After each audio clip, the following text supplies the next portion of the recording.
We're in the middle of a war right now, not just vaccine versus virus, not left versus right, not toilet paper over versus toilet paper under. We're in a war of small retail investors versus big Wall Street firms. This is a true David versus Goliath tale that we're literally living in the middle of, and it's been so exciting. I had to make this video on it.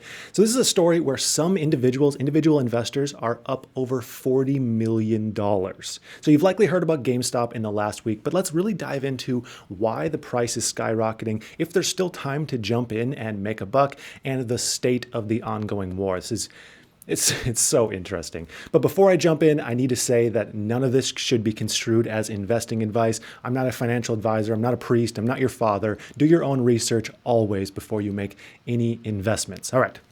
Now let's jump into this juicy story. The story starts in September 2019, where a Reddit user by the name of Deep Effing Value, we're going to call him that because this is YouTube, I can't swear, or DFV for short, he purchased just over $50,000 in call options on GameStop. And this was when it was at a near all-time low. Now remember, this is way before the pandemic even started. He felt that the company had legs despite its sharp drop in recent value, but pretty much no one agreed with his sentiment. And I read, however, I wasn't able to exactly verify this, that even his first post about GameStop on Reddit was flagged for removal, and basically no one even saw this post that eventually made him millions and millions of dollars and is making him millions every single day right now. Then a few months after that post on Reddit, Michael Burry, the man who got famous for shorting the subprime mortgage market way back in the early 2000s, he went out and said that he believed that GameStop was priced incorrectly, and he saw an optimistic outcome for the company for a few reasons, because new consoles were coming out, people were still buying discs,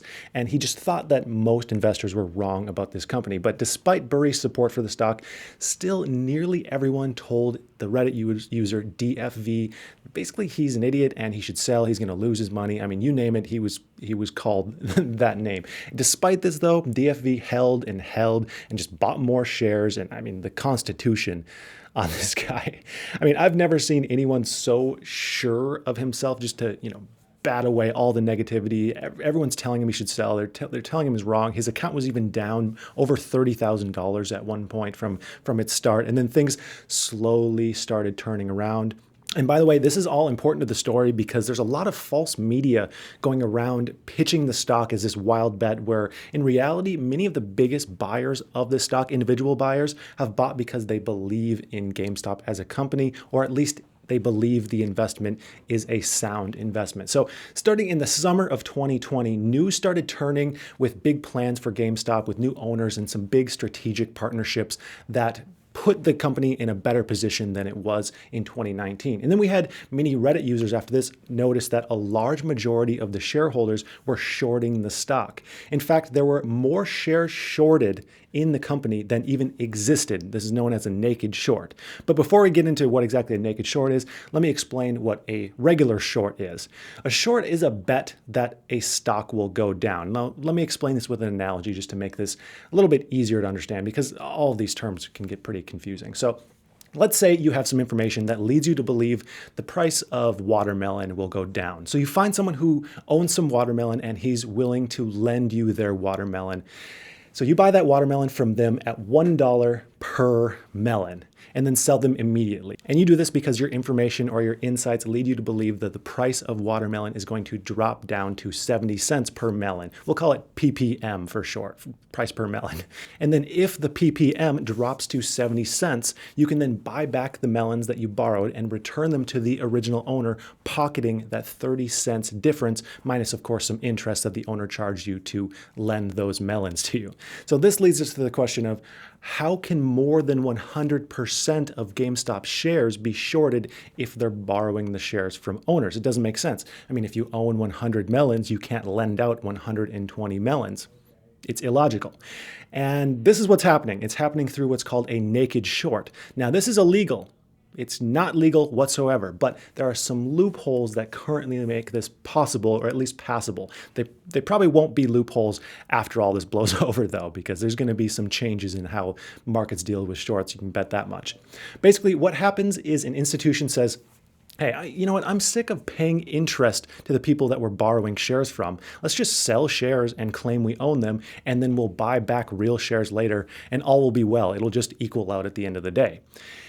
And this is when all is not well for these big buyers. Reddit and millions of individual investors have picked up on this and are capitalizing on the fact that if they buy and hold their shares right now, the price will drive up as these short sellers try to repurchase their shares.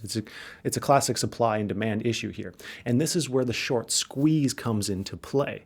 Now, this is important. If you buy a stock, all you can possibly lose is the price of that stock. If you buy a $50 stock, you can only lose up to $50. But if you short a stock, you can lose much more. For example, right now, GameStop stock is around $300 per share, give or take about a $100 swing every single hour. But if you buy a $300 share, all you can possibly lose is $300. But if you shorted the stock, you can potentially lose 10, 20, or even 100 times more than what you paid for that share or paid to borrow that share for.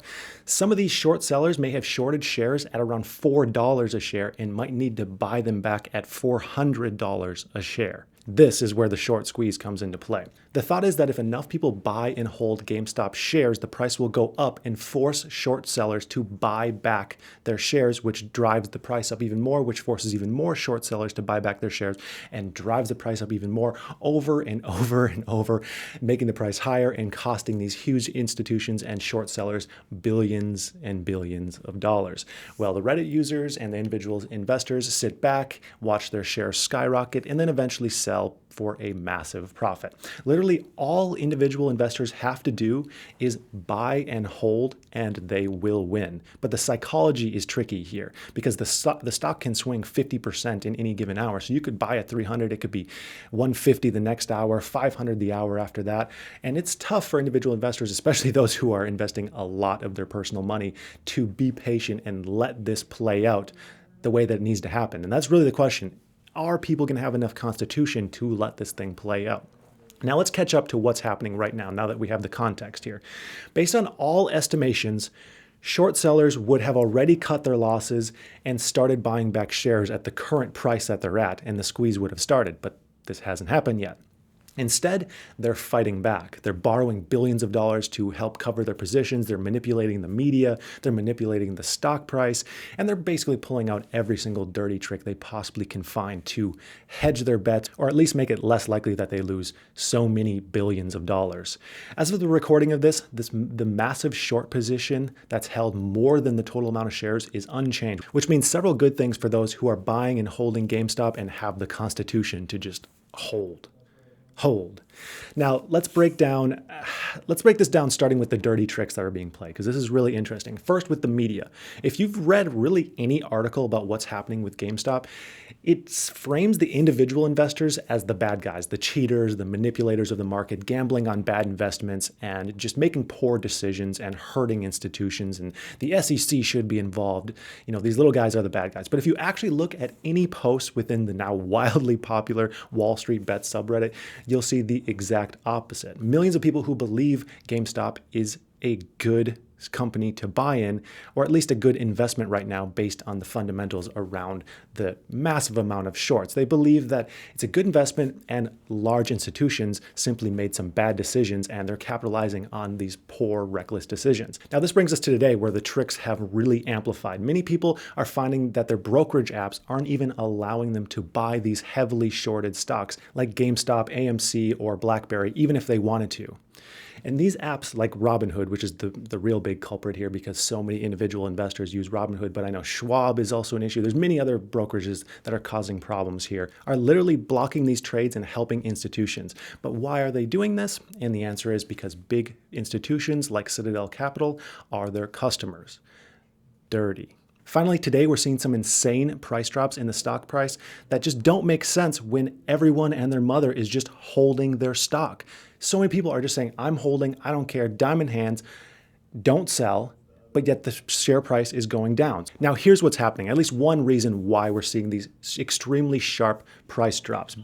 Big institutions and hedge funds can trick the stock price algorithms by buying and selling to each other at lower and lower prices. Like, let's say you bought at 100, sold at 99, bought at 98, sold at 97, just back and forth. And this mass sell-off, this mimicking of a mass sell-off, makes prices temporarily drop by massive amounts and tricks the algorithms into thinking that everyone is just selling off of these stocks.